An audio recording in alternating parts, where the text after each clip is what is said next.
Hey guys, this is Arsenal Giants PS3, and this is going to be a summary video of all our sort of deadline day transactions and all our other transfers throughout the summer. And I'm just going to be summing up what I think about the transfers and just give you a little bit of information on each of them. And then towards the end of the video, I'll just be saying all the sort of money that we've got from player sales, from like bringing in players, and Champions League money, sort of adding it all together to seeing our actual net profit.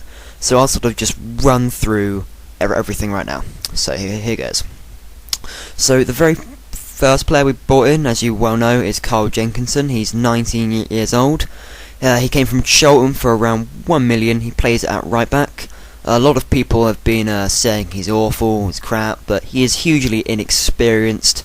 And we've been playing him against Champions League opposition, Liverpool, Man United, and it's not really so fair on him really. So we can't say shit now. He's only 18 years old or 19 years old, and to be playing him against such hugely experienced sides, it's just not really fair on him. He wasn't being expected to play so many matches and so early in his Arsenal career. So moving on, we have Gavinho. He 12 million, came from the Liga 1 champions Lille. He's got a lot of experience in like that sort of area. He did actually win the Liga 1, obviously. But yeah, he's done pretty well for Arsenal in pre-season. He did really well against FC Köln. Although in his Premier League debut against Newcastle, he did get sent off, for slapping Joey Barton, as we all know. So yeah, he's done pretty well though. One criticism we do have of him is his short-range passing is quite bad. But otherwise, just running past the left backs and right backs. Also, how he sort of swaps wings with Walcott or Arshavin. It's quite clever sort of play. Really, just confuses the fullbacks. Next, we signed Alex Oxlade-Chamberlain for about around 8 million plus, appearance add-ons in general, really. We got him from Southampton. Also, he's another one. Although he hasn't actually played, he's played about 10 minutes against Man United, so we don't know too much about him. Apparently, he's a huge potential, huge talent, and well, judging by the amount we actually spent on him, hopefully he is a huge talent, really. Next one was Joel Campbell. We signed him from Sakrissa or something for about 1 million. He didn't get to play for us as he had to get a work permit, and he was refused a work permit because even though he has played for Costa Rica at a senior level, he hadn't played like enough matches to get a work permit. So we have sent him on loan to FC Lorient. Next up, and then throughout the summer, really, we didn't sign anyone else, and we were like, oh god, oh no, we're not bringing anyone in. But then in the last 48 hours of the transfer market, things went a bit crazy after our 8-2 humiliation by Man United. So we'll start off with our first signing after the 8-2 humiliation, which is Park Chu-young, 26 years old. We bought him for 3 million from AS Monaco. He isn't worth 3 million, he's worth about 11 million or 10 million, but because Monaco were relegated from Liga 1 back to Liga 2 now, we got him for a very cut-cheap price, and hopefully he can either replace Chamakh or get ahead of him in the lineup, but we still have good faith in Chamakh, we still have good faith. After that was Andre Dos Santos, 29 years old, cost us 6 million from Fenerbahce. He's our left back, seeing as we sold Clichy. We needed to bring in a experienced left back because Kieran Gibbs is rather injury prone, and Armand Traoré didn't exactly show that he was amazing against Man United.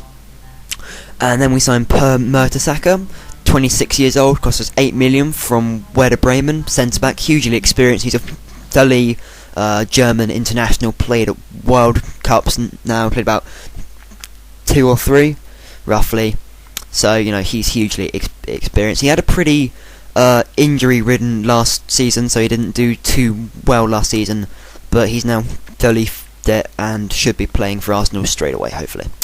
And then in the very last hours of the transfer window, we signed Yossi Benayoun on loan from Chelsea. He is also another hugely experienced player. Well, quite experienced player in the Premier League. He's 31 years old. Plays sort of centre attacking midfielder. Can play across the midfield. He's played at West Ham, Liverpool, and of course Chelsea. But last season for Chelsea he was injured, so he didn't really play that much. And then in the very last quarter of an hour, basically, we did sign Mikel Arteta from Everton for about 10 million. He's about 29 years old. He can also play central attacking midfielder. This is quite important, seeing as Jack Wilshere is out injured and we're not really sure when he will be coming back from injury. So quite happy that we got Mikel Arteta. I'm very happy. In fact, I mean, obviously I wanted some huge great player like Eden Hazard, but it was never really likely we were gonna sign Hazard, and most likely next season he'll go to Real Madrid and screw over his career, or his career will turn out amazing. So basically, bringing in Yossi Benayoun and Mikel Arteta is a short-term solution to players leaving the club and not being able to bring in some sort of huge signing to replace them. Moving on to players that we've sold, I'll start in chronological order. We sold Dale Clichy to Man City for about 7 million. So obviously after selling our left back we had to bring in someone as well, which is Andre Dos Santos. Then we loaned out Denilson to Sao Paulo. He's already been sent off twice, so not really expecting him coming back, and everyone welcoming him back with open arms. Next off we sold Emmanuel Abue to Galatasaray for around 5 million. I don't really agree with selling him, but he has been a great servant to the club, and since bringing in Carl Jensen and having Bakary Sagna, Abue was a really good squad player, but he was never really going to be starting at any matches, and I don't think he was happy with that. Next we sold J. Emmanuel Thomas to Ipswich for around 1 million. He has huge potential, but his attitude is really awful, so we just had to flog him off, basically. We didn't sell him for that much anyway. Next is Cesc Fabregas. We sold him for around 35 million to Barcelona. Apparently it wasn't 35 million up front, it was around 20 million, with then they giving us extra money over a period of years, or in January. We're not quite sure about that, but it was around 20 million up front. Next we sold Samir Nasri to Man City for, should be about 22 million, 24 million up front. So we did then spend that money on Mikel Arteta and etc etc. Then we sold Armand Traoré to QPR for around 2 million. Since bringing in Andre Dos Santos and having Kieran Gibbs as his understudy, we didn't really need to have an extra one, and as I said earlier, Traoré didn't exactly cover himself in glory against Man United. Next off we sold Giles Sanu. He's sort of like a reserve player who never really got into our first team at all, and we basically let him go for next to nothing really to FC Lorient. We also loaned out Joel Campbell to Lorient as well for a season-long loan, as I said earlier, he couldn't get a work permit.